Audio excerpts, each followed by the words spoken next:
Hi hello friends, welcome back to my YouTube channel. ನಾನಿವತ್ತಿಲ್ಲಿ ಸಿಹಿ ಇತ್ಕಿದ ಅವರೇ ಬೇಳೆ ರೆಸಿಪಿ ನೋಡ್ಕೊಂಡು ಬರೋಣ. ಇದು ತುಂಬ ಟೇಸ್ಟಿಯಾದ ರೆಸಿಪಿ ಫ್ರೆಂಡ್ಸ್.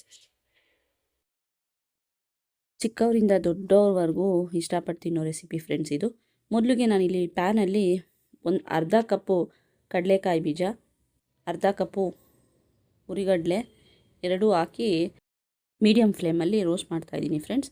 ಇದ್ರ ಜೊತೆಗೆ ಇಲ್ಲಿ ಅರ್ಧ ಸ್ಪೂನ್ ಗಸಗಸೆ, ಅರ್ಧ ಸ್ಪೂನ್ ಬಿಳಿ ಎಳ್ಳು, 4-5 ಏಲಕ್ಕಿ ಹಾಕಿ ಡ್ರೈ ರೋಸ್ಟ್ ಮಾಡ್ತಾಯಿದ್ದೀನಿ. ಅದ್ರ ಜೊತೆಗೆ ಇಲ್ಲಿ ನಾನು ಒಂದು ಮಿಕ್ಸಿ ಜಾರ್ಗೆ 1 ಕಪ್ ಕೊಬ್ಬರಿ ಕೂಡ ಹಾಕಿ ನೀರು ಹಾಕ್ತೆ ಗ್ರೈಂಡ್ ಮಾಡಿ ಸೈಡ್ಗೆ ಇಡ್ತಾಯಿದ್ದೀನಿ ಫ್ರೆಂಡ್ಸ್. ನಾನಿಲ್ಲಿ ಒಂದು ಪಾತ್ರೆಗೆ 1 ಲೋಟ ನೀರು ಹಾಕಿ 1 ಕಪ್ ಅಷ್ಟು ಇತ್ಕಿದ ಅವರೇ ಬೇಳೆನ ವಾಶ್ ಮಾಡಿ ಬೇಯೋದಕ್ಕೆ ಇಡ್ತಾಯಿದ್ದೀನಿ. ಇಲ್ಲಿ ಒಂದು ಪಾತ್ರೆಗೆ ನಾನಿಲ್ಲಿ 1 ಕಪ್ ಅಷ್ಟು ಬೆಲ್ಲನ ಆ್ಯಡ್ ಮಾಡ್ತಾಯಿದ್ದೀನಿ ಫ್ರೆಂಡ್ಸ್.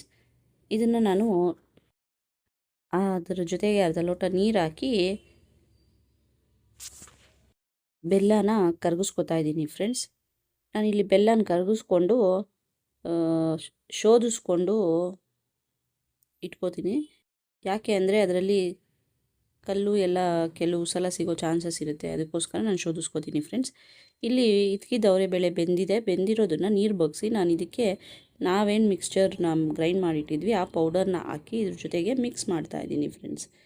ಮಿಕ್ಸ್ ಮಾಡಿ ಅದು ಚೆನ್ನಾಗಿ ಸ್ವಲ್ಪ ರೋಸ್ಟ್ ಆದಮೇಲೆ ನಾನೇನು ಇಲ್ಲಿ ಶೋಧಿಸ್ಕೊಂಡು ಇಟ್ಕೊಂಡಿದ್ದೆ ಬೆಲ್ಲದ ಪಾಕ, ಅದನ್ನು ಇದ್ರ ಜೊತೆಗೆ ಸೇರಿಸ್ತಾ ಇದ್ದೀನಿ. ಸೇರಿಸಿ ಕನ್ಸಿಸ್ಟೆನ್ಸಿ ನೋಡಿಕೊಂಡು ನಾವು ಹದ ಮಾಡ್ತಾಯಿದ್ದೀನಿ ಫ್ರೆಂಡ್ಸ್. ನಾನು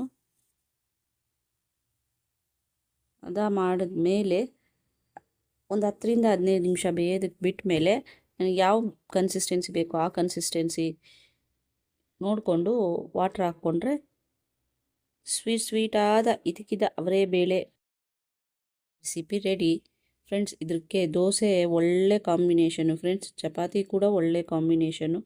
ಚಿಕ್ಕವರಿಂದ ದೊಡ್ಡವ್ರವರೆಗೂ ಇಷ್ಟಪಟ್ಟು ತಿನ್ನೋ ರೆಸಿಪಿ ಇದು. ಈಗಂತೂ ಅವರೆಕಾಯಿ ಸೀಸನ್ನು, ನೀವು ಕೂಡ ಟ್ರೈ ಮಾಡಿ ಫ್ರೆಂಡ್ಸ್. ಟ್ರೈ ಮಾಡಿ ಹೇಗೆ ಬಂತು ಅಂತ ನನಗೆ ಕಮೆಂಟ್ ಮಾಡಿ. ಈ ರೆಸಿಪಿ ಇಷ್ಟ ಆದರೆ ಲೈಕ್ ಮಾಡಿ, ಶೇರ್ ಮಾಡಿ, ಕಮೆಂಟ್ ಮಾಡಿ, ಸಬ್ಸ್ಕ್ರೈಬ್ ಮಾಡೋದನ್ನು ಮರಿಬೇಡಿ.